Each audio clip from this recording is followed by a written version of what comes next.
Alors, bonjour, dans ce nouvel exercice, donc on a un nouvel algorithme.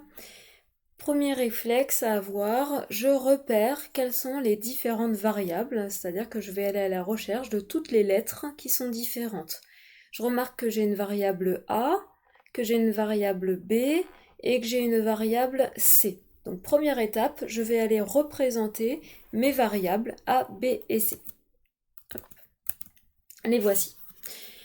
Une fois que j'ai fait ce travail, eh bien, je vais aller faire le même rôle que l'ordinateur, c'est-à-dire que je vais aller exécuter les instructions une à une. Donc l'ordinateur, je rappelle, il lit les instructions dans l'ordre. Donc première instruction, A prend la valeur 5. Ça veut dire que dans la boîte A, il y met la valeur 5. Tac. Instruction numéro 2. B prend la valeur A-3, donc je fais attention au rôle de chacune des lettres. Ce B a le rôle de contenant, c'est dans la boîte B qu'on va aller y mettre quelque chose. Donc c'est dans cette boîte qu'on va aller mettre notre résultat.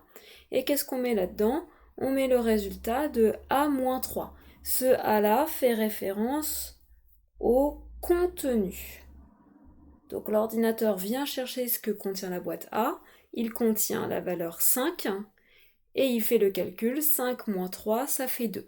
Ce 2, il vient le stocker dans la boîte B. 2. Instruction suivante.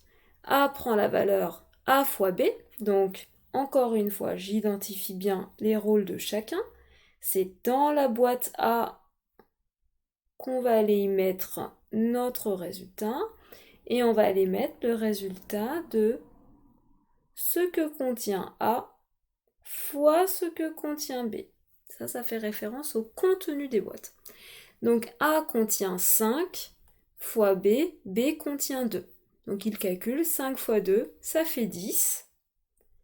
Et donc il vient le mettre dans la boîte A, donc ça veut dire qu'il efface à tout jamais ce 5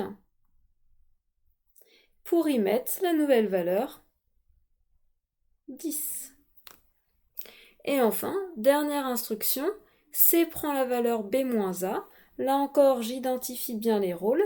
Ce C fait référence au contenant, donc c'est dans cette boîte qu'on va venir stocker quelque chose.